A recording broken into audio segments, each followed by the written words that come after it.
Alô, pessoal. Pessoal, eu vou gravar mais uma literatura de cordel. Autor Vaneci Nascimento. O Massacre de Canudos. Muito bacana essa literatura de cordel. Eu vou gravar ela em partes, para vocês poderem, com menos tempo de duração, vocês poderem assistir, né, a leitura, né?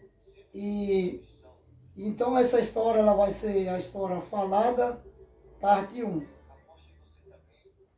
Breve eu gravarei essa história cantada, parte 1. E daí por diante. Depois vai vir a parte 2 e a parte 3. Porque como esse livro tem 30 e poucas páginas, pessoal, então ela é 32 páginas, né? Então eu vou gravar em partes. Porque aí fica melhor para vocês, pessoal. Poder estar...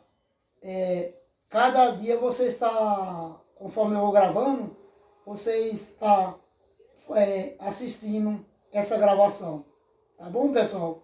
Então essa história ela vai ser falada e ela começa assim.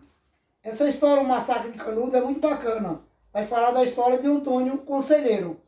Aí no sertão brasileiro, no Nordeste, eu já vi falar muito nessa história. Ela começa assim, pessoal, a história falada. Aqueles que não for inscritos, se inscreve no meu canal. E, tá bom? O YouTube conhece e envia para vocês as novas literaturas de cordel. E aí essa história ela começa assim, pessoal. Era uma vez um menino chamado Antônio Vicente, bondoso, cheio de amigos, de família decente, tendo uma visão do mundo, de todos bem diferente. Nasceu em Quixeramobim, província do Ceará, para vir servir ao povo, e foi vivendo por lá. Vamos saber sua história, dos seus 7 anos para cá. Quando tinha essa idade, a sua mãe morreu com a perda incomparável, muito tempo entristeceu. Foi a primeira amargura que na vida ele sofreu.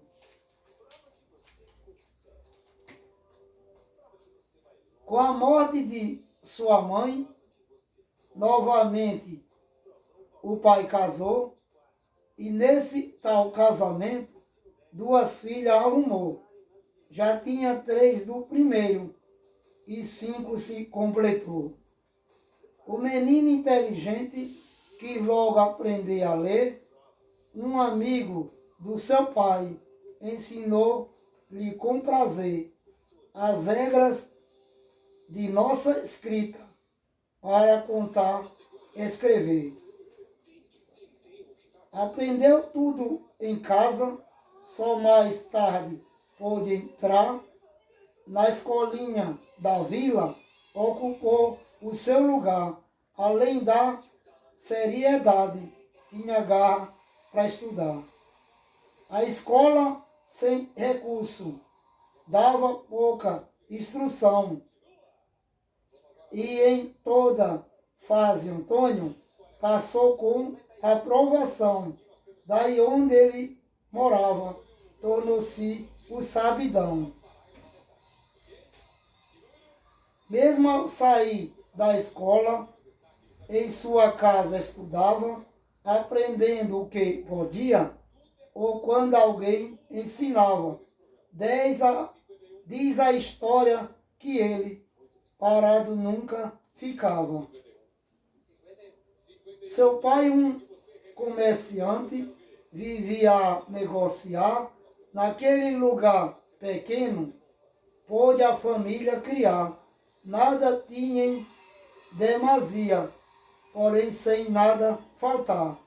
Antônio, ainda criança, alguém um dia contou de uma brigada horrorosa em que o seu avô entrou, sendo assassinado nela. Brigar pouco adiantou.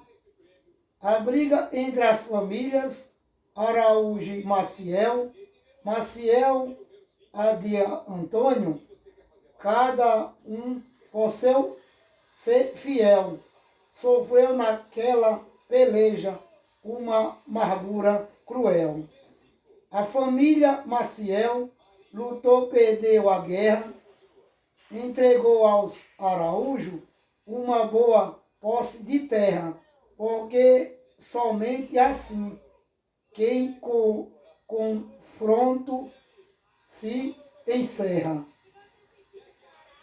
Os anos passavam rápido, o seu pai envelheceu, o cansaço foi chegando, fatigando, padeceu, abraçado com Antônio em uma rede morreu.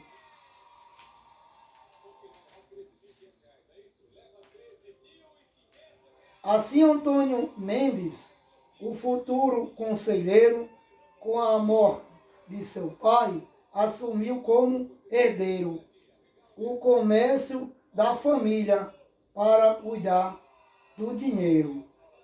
Arrumou outro negócio, além do que o pai deixou, foi atrás de uma profissão e um serviço arranjou, tornando-se um caixeiro, aonde muito trabalhou. Ainda foi professor, depois um provisionário. Naquele tempo era assim, de repente nomeado, para se quisesse assumir o cargo de delegado.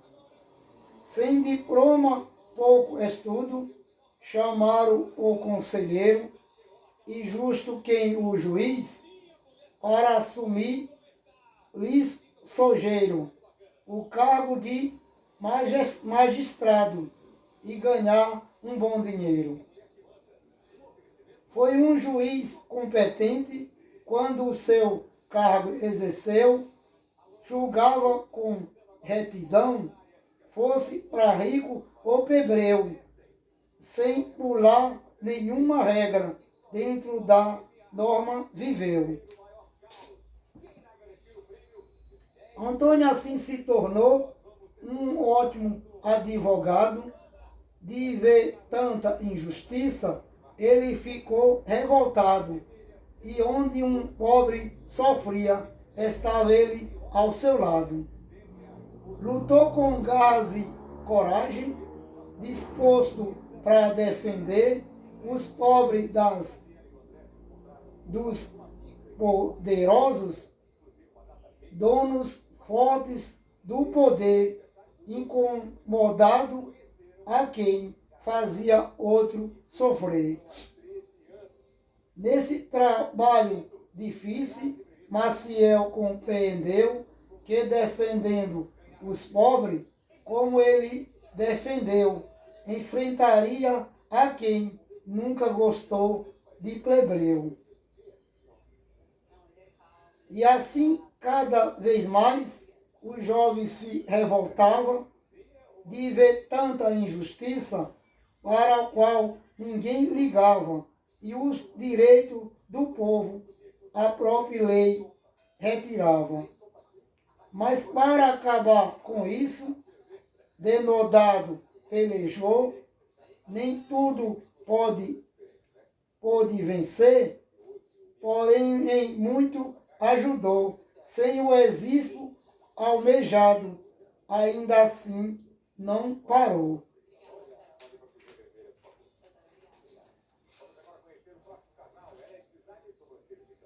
De modo que certo dia disse: não suporto mais aceitar tanto descaso, não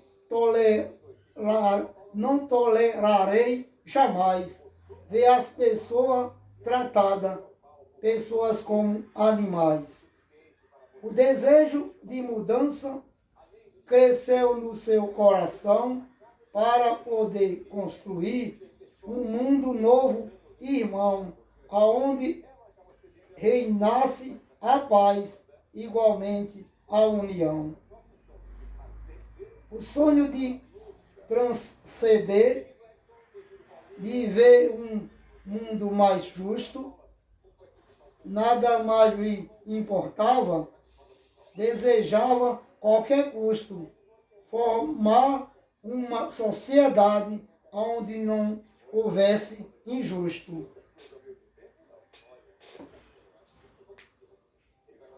Então, certo dia disse, irei usar minha tática, porque não serei jamais uma pessoa estática. Se é certo o que proponho, irei colocar em prática. Foi aí quando Antônio sentiu o forte chamado de nosso Senhor Jesus para transmitir seu recado e defender quem estava sendo sempre expoliado. Decisão tão importante mudou todo o seu destino. Sabia quanto seria difícil ser peregrino e propôs um novo mundo para o povo nordestino. A partir daí tornou-se um andarilho a pregar, tempo novo, vida nova, para com o povo fundar a cidade de Canudos, aonde todos iam morar. Cidade da esperança, abriu um novo horizonte, tudo bem organizado, tendo o amor como fonte.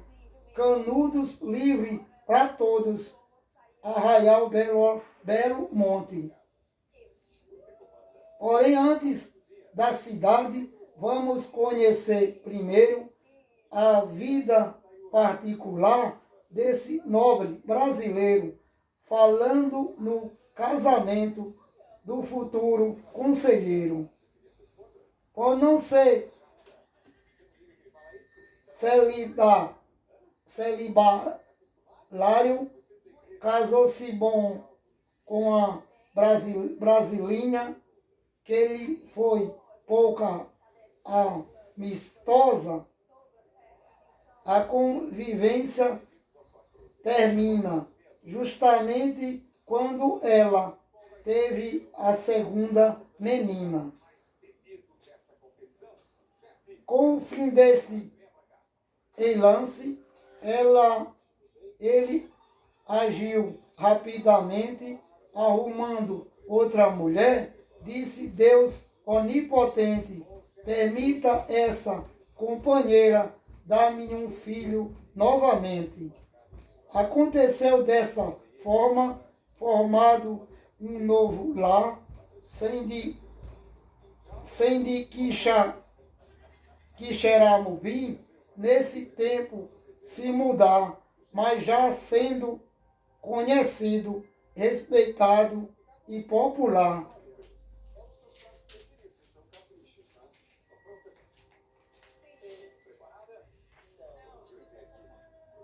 Joana teve um filho daquele homem honrado que na pia batismal o mesmo foi nomeado Joaquim Aprígio Mendes, foi pelo seu pai registrado. Após tais informações, partemos sem consumiço, vendo as suas peripécias, façanhas ou heroísmo, e marcas de um movimento chamado messianismo. Começou a assinar pelo Nordeste inteiro, o povo passou a tratá-lo como servo verdadeiro, sendo logo apelidado de Antônio Conselheiro. Não permitiu nenhum filho, ou mulher lhe acompanhar, e convenceu com um padre único lhe aconselhar um plano de fato útil para em prática colocar.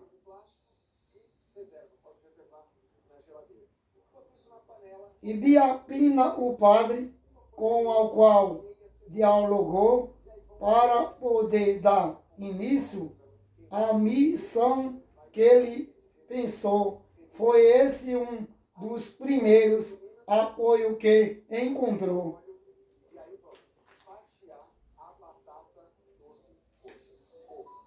Aquela grande figura e forte tesouro humano um dia apareceu no sertão pernambucano, aonde por lá trabalhou bem muito mais de um ano.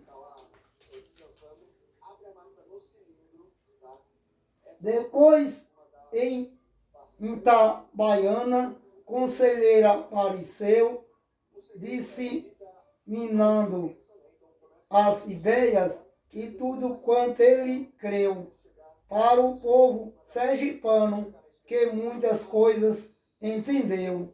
Quando saiu de Sergipe, radiante de alegria, de ver que aquele povo algo lhe novo queria, partiu para continuar sua missão na Bahia. Vestiu uma túnica azul de brilho e com um cordão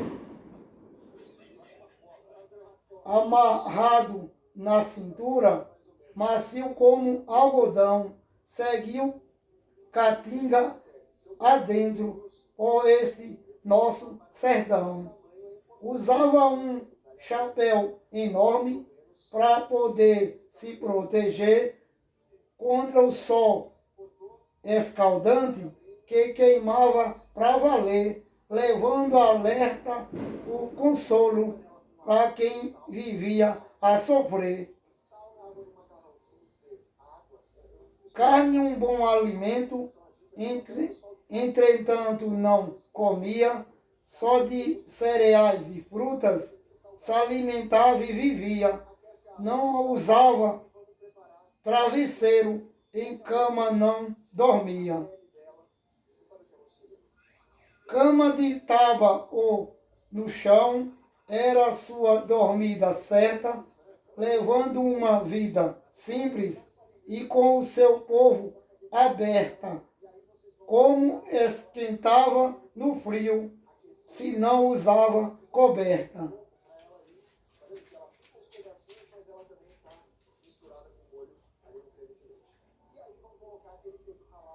Sobrevivia de esmola, aceitando estritamente o necessário à vida para viver honestamente, sem abusar da bondade daquela prática pacata gente. Naquela grande jornada, conselheiro carregava um pequeno oratório na frente do qual rezava, agradecendo a Cristo porque o acompanhava. Nas horas de oração, ele era pendurado num galho para que o templo fosse ali meditado. Lia a palavra de Deus para Jesus ser adorado. Entrava solenemente em todos os povoados, propondo uma vida nova aos marginalizados, deixando os seus ouvintes totalmente admirados. Através das boas obras, conselheiro criticava o poder na mão errada, pois tal se organizava sempre em benefício próprio do povo, nem se lembravam. Ora, horta, açude e cemitério eram suas construções, construída com o povo, causava transformações, pois com ações criticava a falta de mais ações. Pessoal, vou parar por aqui, tá bom? E assiste e compartilhe, pessoal, essa história de Antônio Conselheiro. Essa é a parte de uma história falada. Fica com Deus e até breve, pessoal.